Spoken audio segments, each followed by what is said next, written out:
Welcome to another episode of Waves of Wisdom. Today, in this episode, I'm going to speak to someone who is a friend of mine from all the way from India, and he calls himself a leadership alchemist. He has over 20 years experience in corporate experience, and later he transformed himself into a professional speaker. He is one of the first CSPs from India, and he speaks about topics like psychology, mindset, and practical leadership and human centered leadership.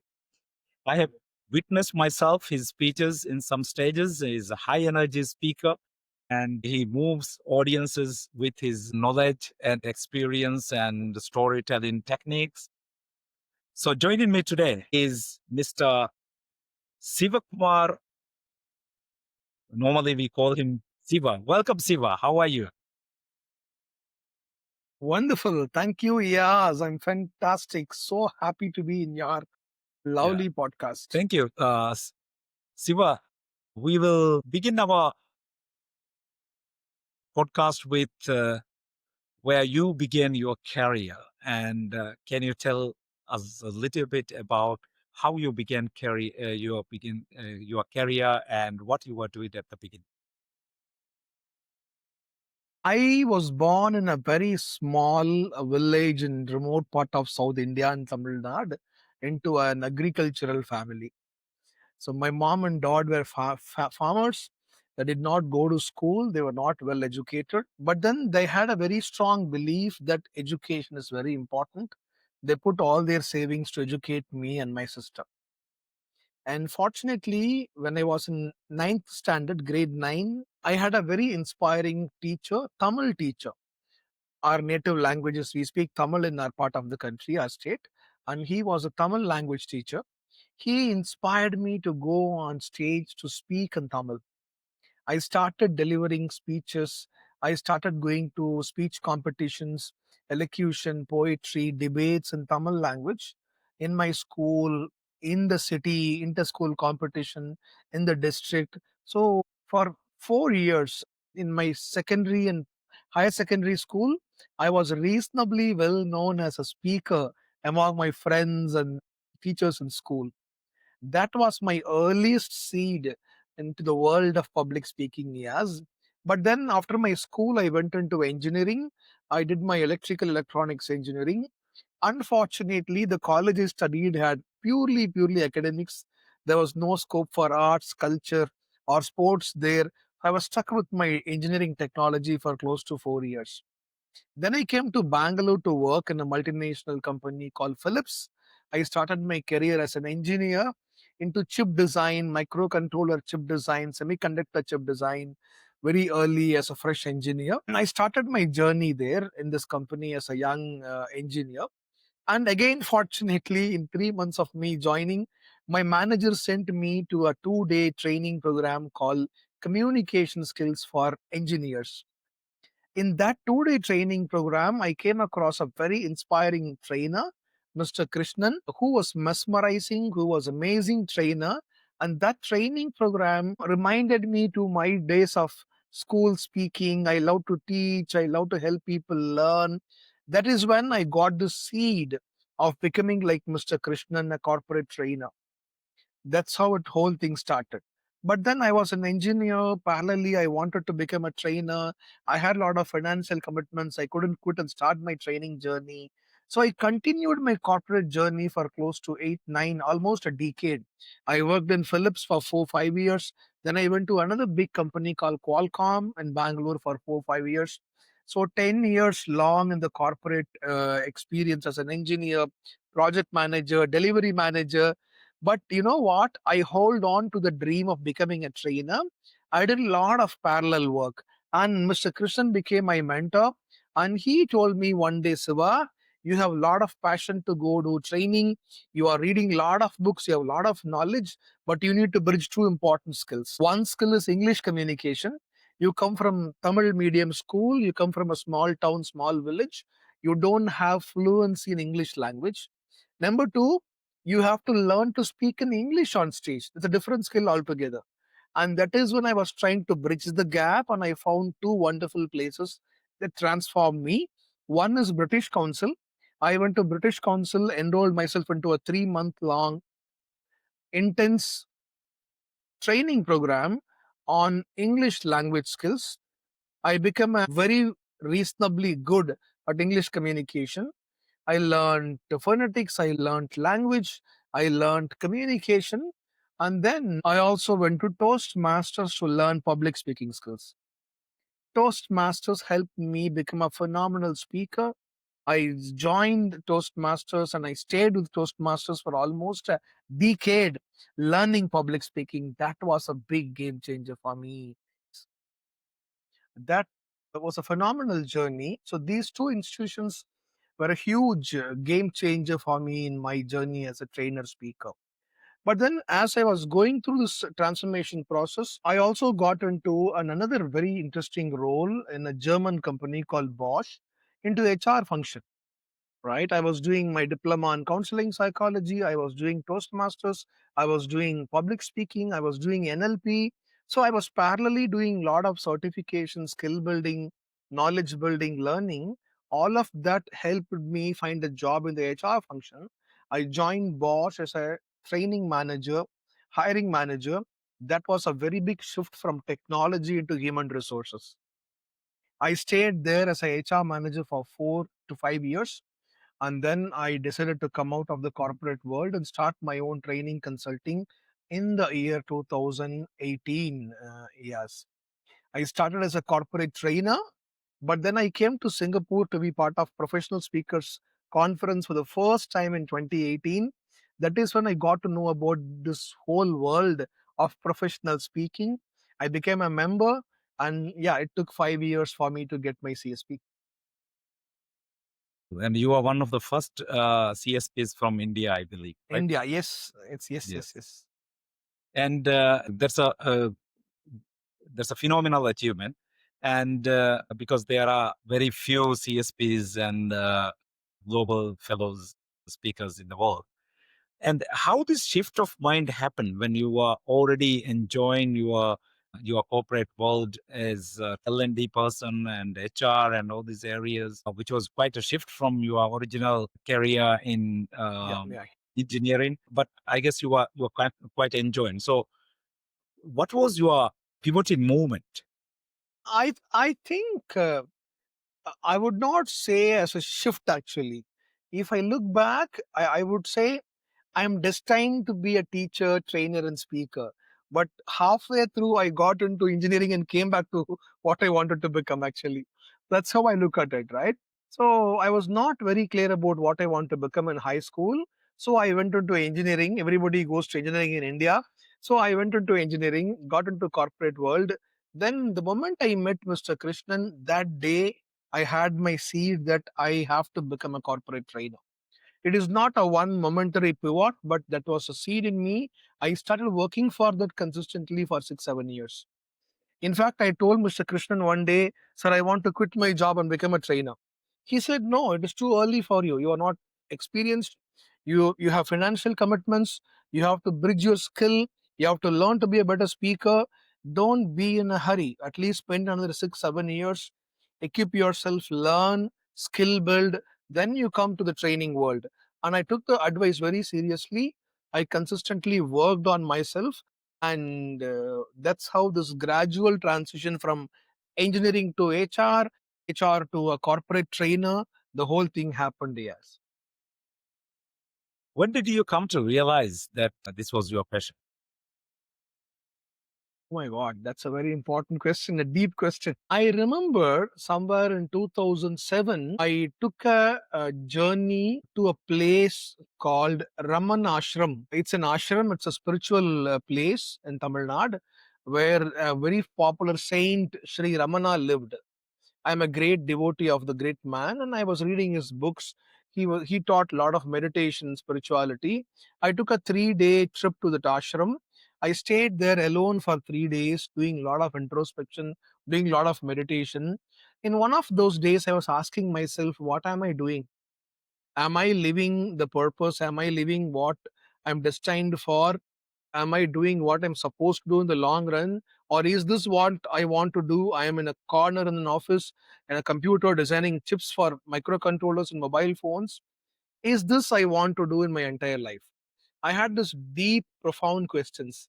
And somewhere I got those answers which said to me, I am not here in this world to design a circuit, to design a mobile chip, but I'm here to help people become better, grow better. I'm here to teach them values, teach them skills, and help them grow in their professional, personal life. And that moment was my realization. And from then on, it became my calling. Yes. Yeah. So, how important do you think it is for someone to identify their passion? I think, see, I don't use the word passion because when you are passionate about something, and if you go through that, and if you fail, if you struggle, then you will start losing your love for what you are doing, right? So I always use the word purpose. Passion can be a driver, igniter, but purpose is only one that will take you till the end of your whole journey, right? It's the one which So keeps you in all this, right? exactly, right. When you have difficulties, when you see roadblocks, when you have up and down, purpose is what will drive you forward. Passion will give you momentary josh and enthusiasm, but when there is a roadblock, when there is a challenge, passion will nosedive and you will start hating what you loved earlier. So, what I always tell is it is not about passion, it is about the long term purpose that you identify for yourself and associate with that purpose. And if you're very clear, you will be able to accomplish your life in the journey. So, I think it is very important for everyone to go back and sit down, understand what is the larger purpose I want to align my life and my journey with. I think that is very important.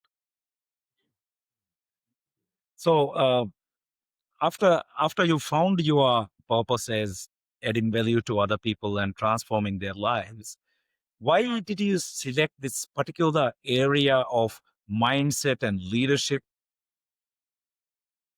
See, from the early days of my Tamil speaking, I've been talking to people on human behavior, right?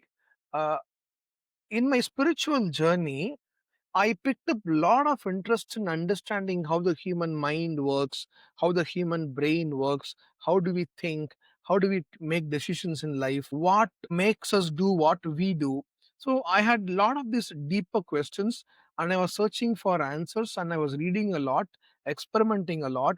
That is when I realized my great passion is to study, understand, and help others learn human mind, human mindset, and human brain function much more better. Number one. But then I didn't want to be a psychologist, I didn't want to be a counselor. I want to see how can I use this passion for development and growth. That is when I thought and I found leadership is one key area I have to work on. To me, the great inspiration on leadership comes from this phenomenal man called John Maxwell. I read John Maxwell's book on leadership, and he said in the book 99% of the world's problems are all leadership problems. If you can fix leadership in this world, the world will become a much more better place to live. And I bought in that idea so closely to my heart. And I have a very strong belief that whatever problem or a challenge that you see in the social world, political world, business world, today's geopolitics, everywhere, right? It's largely a leadership problem. If you have a Exactly. better leader, a lot of things will be much better for us in the world. So that is Correct. the reason why I picked up my passion, interest, my love for human behavior and leadership and combined it to my purpose. Yes. Yeah. So yeah, I remember listening to Max's podcasts and reading his books. Sometimes he quite often used to say that everything rises and falls on leadership. Leadership, exactly. Very true. You are correct. So what do you teach now in leadership? Your approach is more of a human centric. Yeah. You See, know, since I come from, see, the biggest advantage I have as a trainer or a speaker is I've got more than a decade of real hand experience on the delivery departments, managing people, managing projects. That's one strong experience I come with. Then I worked on the human resources for more than 5 years, training people, recruiting people, which means I come with a very nice blend of delivery and human resources. So when I go to corporate world and train leaders and managers, I can quite comfortably able to bring real world case studies from delivery, from people challenges, from technology challenges, project challenges. So that is a big strength of mine when I do training programs.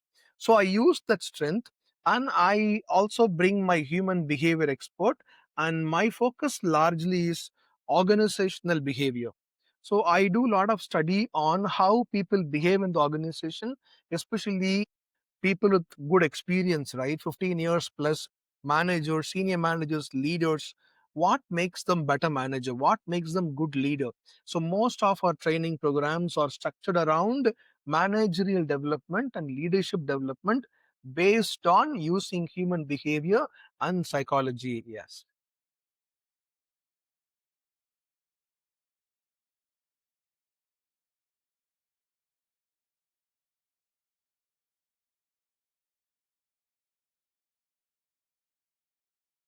So what are the main issues you find in today's leaders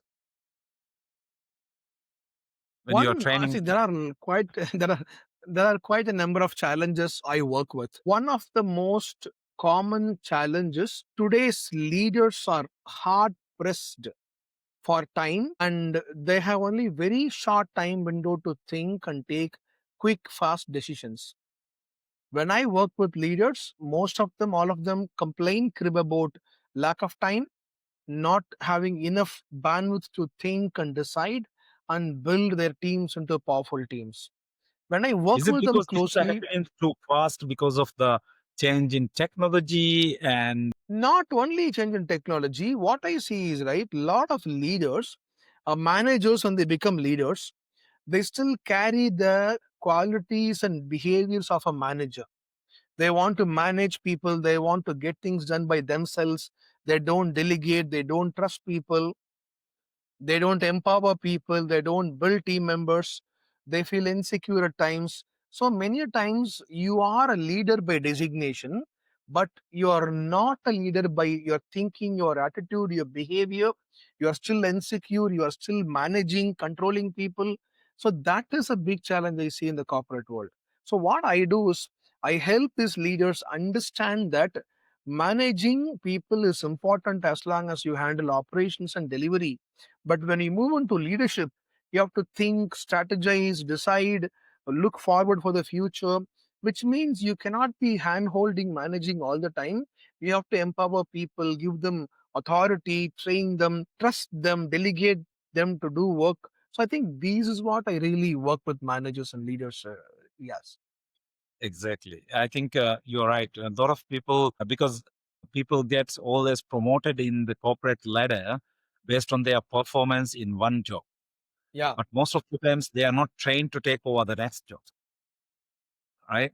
And sometimes what happens, even when they train, they take a lot of time to come back in the new role, settle down. By then, a lot of changes are happening, and they're so overwhelmed, So I think that is why a lot of leaders, I was reading an article a couple of years ago, and the article said more than 73% of the professionals who become leaders are failing in initial 4 5 months time period, right? They're not able to manage the pressure, manage the demands that they have to perform as a good leader. I think that's a huge gap that has to be addressed. So, what need to be done actually? What organizations need to think in ahead to ensure that these gaps doesn't create? I think organizations, first of all, have to build a very solid leadership pipeline from the Mhm. base to the top. At every level, they have to find people who can be groomed, who can be prepared for next level role. I think that is important. Many companies do, many companies also don't do it, right? So that's one area. Second is organizations must allocate a reasonable budget for leadership development, because these are the people who are going to decide the organization's future. they are the ones who take key decisions. And if you don't enough invest enough on them to make them better leaders, then you will struggle, they will struggle, in turn, the organization will struggle. So I think allocating right budget to train people at multiple levels and building a highly structured leadership pipeline is very important for companies to work on. So you are saying that having a proper progression plan is important, right? Yeah, To yeah, identify yeah. high potential leaders They need and to then have high potentials in the pipeline. They need to have second in commander for multiple roles. They have to have people who are ready to fill the new roles in the organization. So I think all this is a continuous long-term process.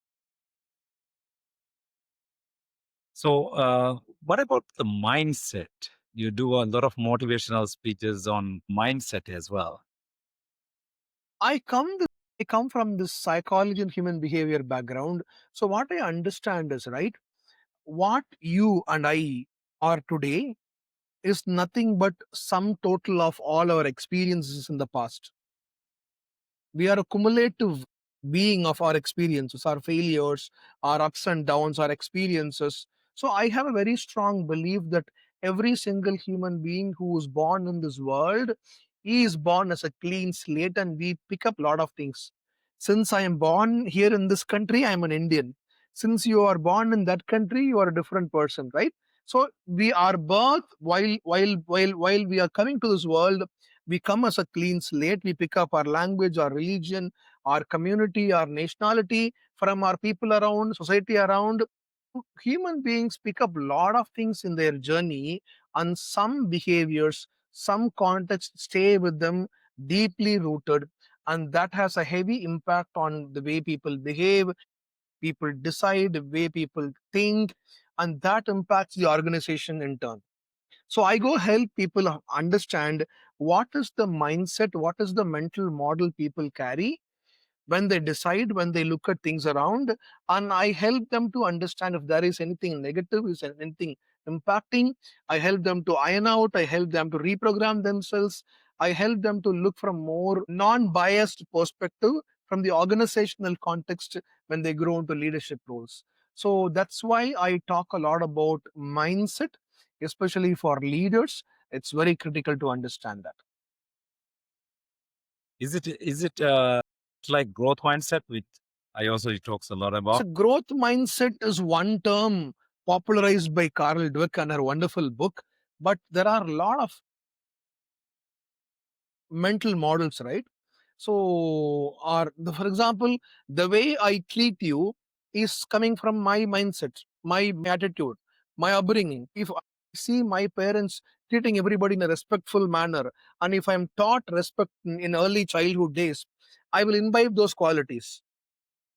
If I'm from a family where there is no regard for people, and if they don't treat people very well, eventually I'll become a bully in my teenage, and I'll become a bully when I grow up.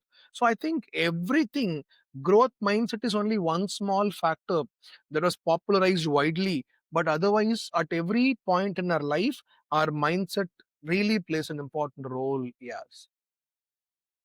In fact, in my program, we run a very wonderful program called Six Principles of Mindset.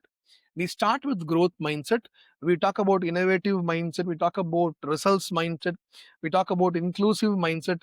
We have six mindset framework with which we run our intense leadership retreats for large companies. That's wonderful. So, how do you think when you run this program, what is the shift happens? Do you think See, people I typically leave the start program with very really? no, I typically start the program with a very low expectation. I start with fundamentals and help them understand basic functionalities of human brain.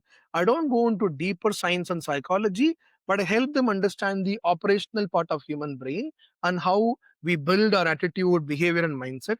When I help them understand that, then people say, wow, this is how I'm behaving certain way.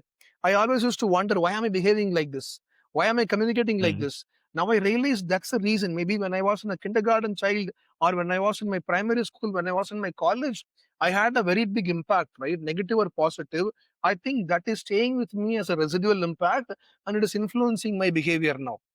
Moment they realize that, there is a wow moment happens, and then they open up for me to teach them how to break those old belief system, how to reinstall a new belief system, how to move from the old mindset to a new mindset. The whole transformation happens. And what I love the most is, to me personally as a trainer, it is not about end of the day feedback, end of 2 day retreat feedback. I always love when people come back to me after 6 months, 1 year, in an airport or some train station, look at me and say, "Hey Siva, you know what? I was in the program 6 months ago, 1 year ago. It transformed me." So I look at a long term, tangible transformation in people. Yes. Yeah, that's wonderful. I think even knowing about the right mindsets to adopt actually helps people to correct course themselves, right? Yeah, yeah, yeah, yeah. Now, once they understand this, right? So, what I say is, once a human being understands how they're programmed by a lot of external world and external sources, once you know that reality, and once you also understand how to program it yourself, then you become your own mentor, you become your own guide. So, in fact, I tell them, right, once you go through my program, you will end up becoming your own coach. You can be a self coach. Now you know how to program yourself the way you want it. So, I think that happens in the training programs. Yeah, it's amazing, isn't it? And you have now traveled many countries to conduct trainings and largely in India, but you have been to many countries as well, right? Yeah, yeah. So, how many countries have you already visited I've for? spoken in 8 countries now outside India. So, what are your plans look like in the future? What you are hoping to do?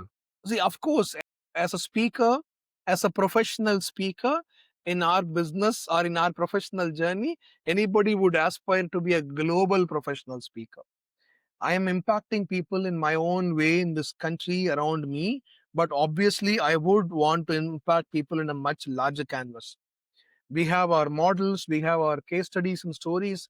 I really want to take the global knowledge of leadership and mindset combined with the ancient Indian wisdom and take it to the world around us. That's my one very big dream.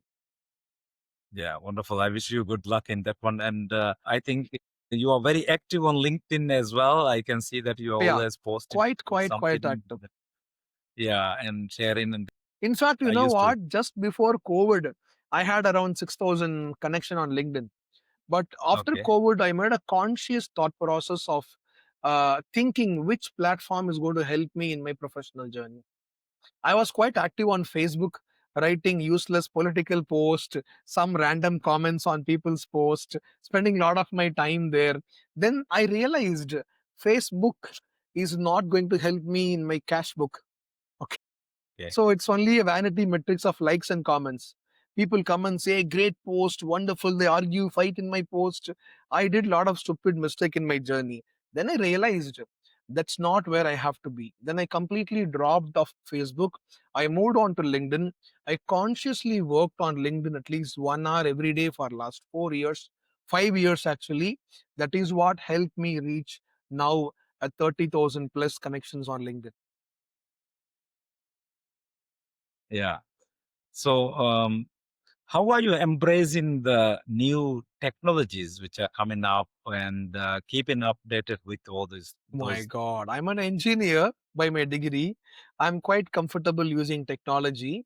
So I'm crazily adapting to AI agents, and new tools. I think the world is completely transformed in the last 1 year in terms of automation. I can very well remember the day I started my ChatGPT journey 1.5 years ago, maybe early last year. Very, very early stage of ChatGPT. Today, ChatGPT 5 is phenomenally advanced, right? I remember I asked my first question at least 1.5 years ago, 15, 16 months ago, compared to what I work with ChatGPT, is unbelievable development and advancement. I think people like us in speaking business should use technology that is developing around to make our business, our content powerful, our delivery powerful. So I use tools all the time.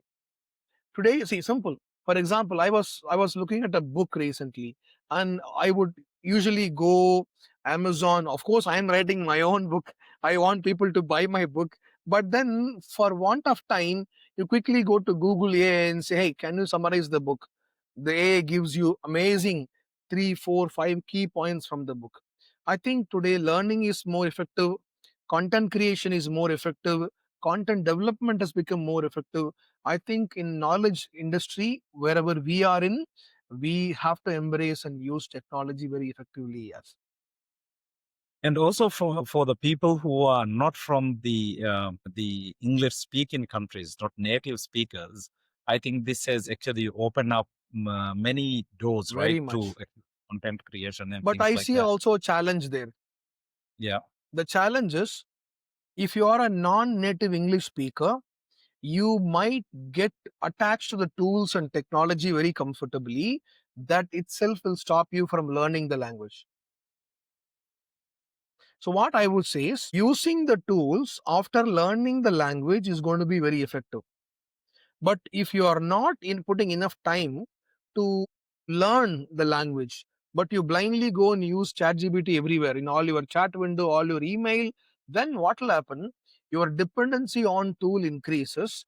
Because of that, you will not really go and learn the language. Yeah. I see it And both sides, also, if especially you on just the copy and language paste, models. sometimes, yeah, if you just copy and paste, sometimes the Yeah, quality yeah. and the connections. How often see we see LinkedIn post? I often see. I open LinkedIn every day. I spend 1 hour plus on LinkedIn. When I open LinkedIn, I can very clearly say what are the content that is AI generated. You have a same template, same content, same wording, same M dash, same double quotes, same right text actually in today's fast changing technology world. So I think all this repeat patterns, people will easily say, okay, this is purely AI copy paste content. Use AI, put your mind, put your idea, use the tool only for writing. Maybe you can correct your language, grammar, you can do a bit of work here and there. But don't generate the entire content through tools and copy and paste into your programs or your keynotes or into your LinkedIn posts. Yeah, with the evolution, I think, like you said, 2 years back when I also started using my first AI tool, that was, I think, Microsoft Copilot. And then after that, I went on to ChatGPT. But when I started using it, I treated Copilot like an intern. Huh. Draft my letter, give it to it, and ask to Yeah, draft. And when it is yeah, drafted, again I corrected it. But exactly. today, I think we can treat it like a polished secretary. True. Yeah, It has yeah, evolved so much. yeah. Have you seen what has come out last couple of days from Amazon, from Google? Google, The I saw, Nano yeah, yeah. Phenomenal. is phenomenal. Today I tried it Sometimes for to me, the first this time, looks like and it unbelievable. just my mind off. Sorry, can you repeat that? I said today I used it for the first time and it blew my mind because Okay. even if you create video, like you cannot differentiate. I Yeah, created yeah. very complicated videos like water, like waves breaking into beaches and stuff like that, Hmm, and hmm, hmm. just blew my mind. So this is the future. That means Sometimes when if I look at all this technology, I also feel a bit scary. Where is this going to happen? Where it will take us in the future? Okay, well, let's see what happens. I think it still enable us, right? What I feel Yeah, is yeah. actually that we have all those things actually, even as professional speakers, it relieves us from like spending hours and hours thinking into curating our speech and yeah, fine tuning the content and all those things. Now we can do in at a much shorter span of time, Very so that we simple, can right? When I do we can training programs, and the stage presence, right? yeah, so when I do training programs, I when I Yeah. talk to customers and clients, I used to take some 4 5 hours, sometimes one day to create a very nicely polished proposal document. I have to think, I have to see what I have to write. Now, what I do, I just go to my tool and I put this is the program I'm going to do. These are my content, these are my outcomes, these are the topics I will cover. Once I give it and say, you give me the proposal, and it gives me in few. Maybe I hardly spend time to create proposals, maybe 30 minutes maximum, which means, as you It said, helps you to we save have to immense use the time. time for our effective delivery to the audience. Yeah. And I think also we can now invest more time into learning for ourselves, Yes, right? very true. Earlier we are busy creating those things. We might not had enough time to go deeply think and deeply Think. research in different areas and even refresh our brands. And And I I also think see, now we I have saw got that one very opportunity. interesting pattern. Yes. Yeah. So the one interesting pattern I'm seeing is Yeah, with ChatGPT in place, I sometimes I use ChatGPT as a bouncing board, as a what do you call, as a brainstorming partner. So I put ideas and then we yeah. negotiate, we devil's advocate it and say, hey, this is my idea, but now can you argue against this idea? And list down all possible negative sides of this idea. And then unbelievably, ChatGPT throws some blind spots that I've never even imagined in my discussion point. Otherwise, if I work alone, I have to think only one perspective. Now I ask ChatGPT, say, hey, think like my customer, think like my client, think like my vendor. I can make this guy work in different avatars. So I can get different perspectives and then I can decide much more effectively on my journey. That way, ChatGPT or AI tools can help you learn better, create content better, and think better and take decisions much better. So how these technologies are challenging the future leaders? Okay. I don't think it is challenging the future leaders. As you said a while ago, it's going to enable the future leaders. But the question is, how much are leaders going to embrace this technology? Am I worried? Am I scared? Am I skeptical about what it will do? Or am I jumping in the first to embrace and use and blend it into the way of my working? That will decide the future. And what I see largely is ultimately this world will be run by human beings. Of course, you will have automatic cars, you will have chat GPT, you will have all the tools. Ultimately, every innovation technology is going to serve a human being in the end. Yeah, and it Correct? elevates human life, like Yeah, because human life. Which only I think means there are technology. human beings and human life connected. As a leader, Exactly. your job now will be being more humane than focusing on technology and process. That is why I'm talking about human centered leadership in the AI world. Okay, so how you connect all those three? So because as I told, right, when world becomes so automated, technology becomes so pervasive everywhere, your scope to work on technology and process is coming down, which means when that comes down, can you spend more time on the human beings and human lives you interact with? As simple as a supermarket, right? Initially when you go to supermarket, you have to list all the items, they have to bill one by one. You do a lot of work in the whole billing process. Now you have a smart tools, you put in a basket, you scan the basket, you get the bill. Now as a billing counter person, I don't have to worry about counting the items and do billing. I can think about the customer and talk to them, make them more comfortable. I can support them much better than working on the process of building on the computer, because it's all automated The now. Which experience means of as a work human, rather than exactly. monotonous. So as a human being, as a leader, you don't have to spend time on the process and tools and technology. It is automated. Now you spend more time on the people that you're working with. That is What where a big transformation is going to happen. I 100% agree with you. It is going to enable us, and it's always technology which has taken human beings forward.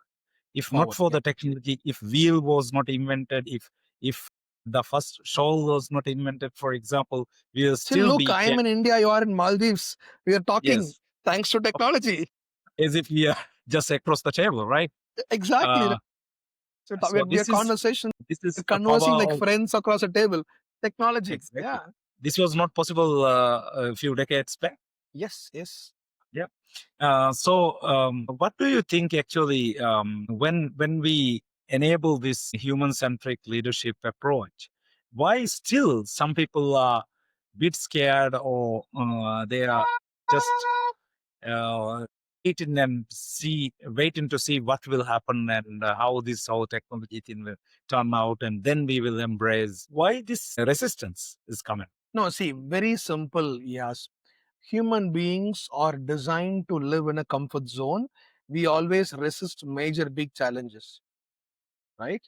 Along with leadership, it is not there in my profile in depth.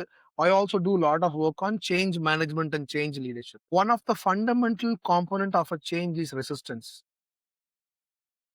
When people change, as simple as in the morning in the home, when they change your coffee mug, you get scared. Now, oh my God, this is not my coffee mug.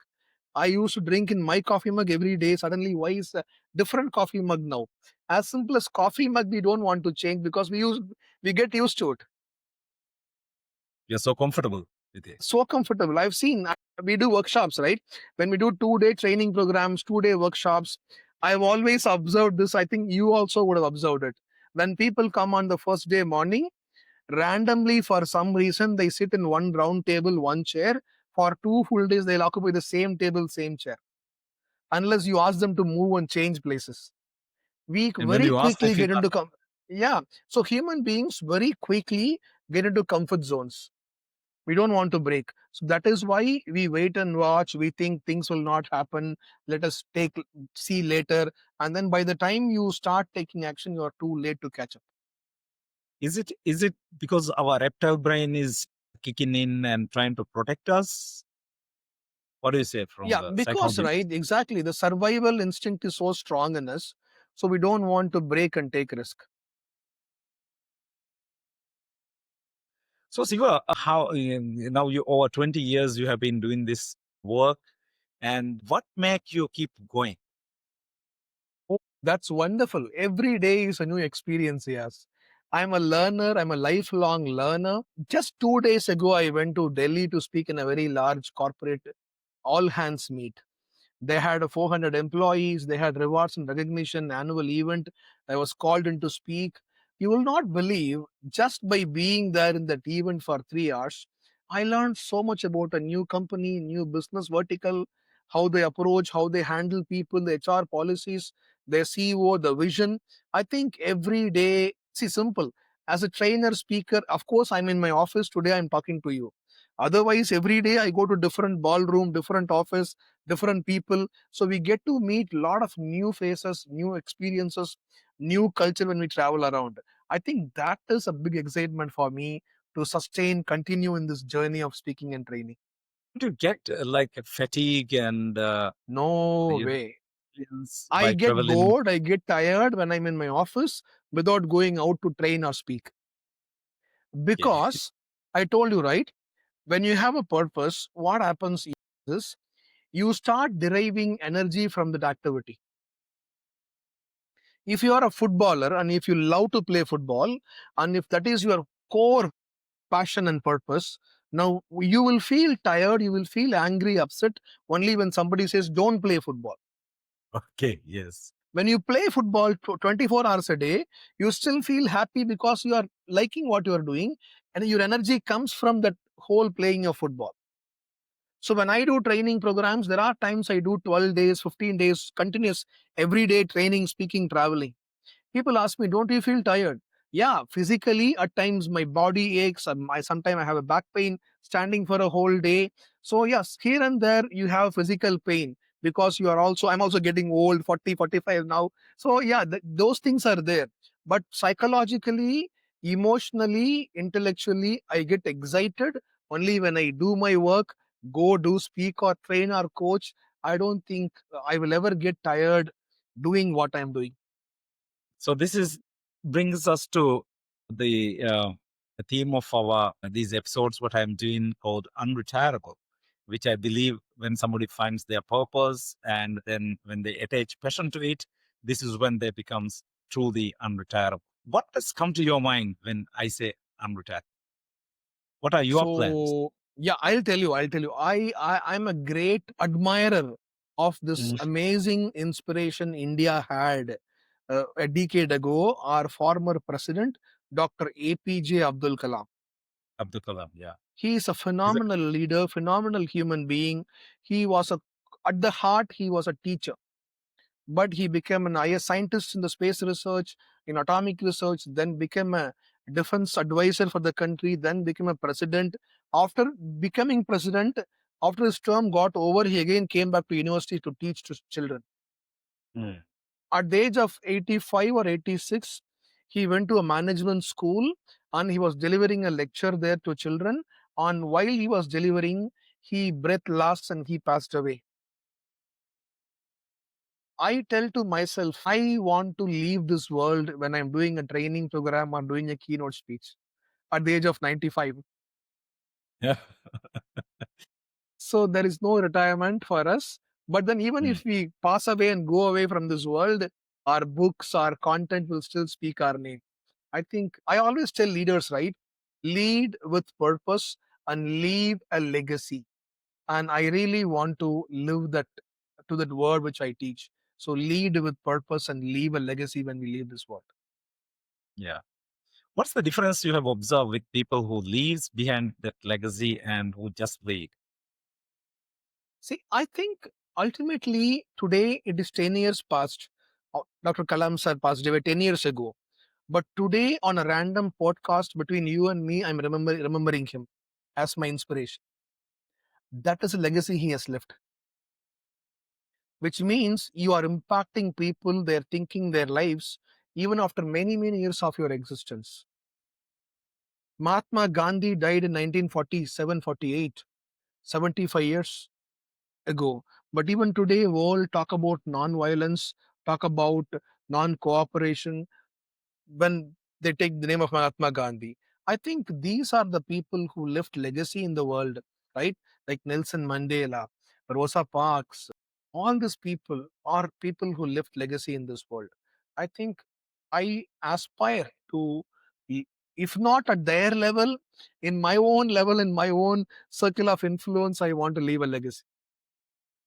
Yes. Wonderful. And so, Siva, you have many years of experience and lot of wisdom. What would be one wisdom which you live with, you would like to share with our audience? One important wisdom that always goes in my mind is I have a lot of thoughts in my mind. I look at a lot of powerful quotes, powerful words, but one highly impacting thought process that have a very big influence on me is what happens to you is the external world, but what you how you respond to it is what you decide yourself. So do not really blame the world around. And if you take charge of your own life, your own journey, things will fall in your place. I think I love that thought process. So what you're saying, we have to work on our inner selves to actually make our uh, Outer external world, but environment yeah, yeah. better. When I teach to young children, I tell them, right, your character blossoms into your personality. Okay. In the Western world, they run programs on personality development, which means trying to fix the outside world. The way you dress, Yes. the way you wear a tie, the way you handshake, the way you sit. They do a lot of body language analysis. But in the Eastern world, we focus more on our internal well being, internal values, and internal thought process. So, which means if you fix your character will blossom into a personality and that will spread fragrance around. So, work on your character, work on your value system, work on yourself. That will eventually make you a much better human being in your journey. Wonderful advice there. And Siva, thank you very much being on the show and adding value to our audience. I think there are so much wisdom we can take out from Thank your you so insights. much, Is there Iyaz. anything else you like to share, right? Can you repeat that?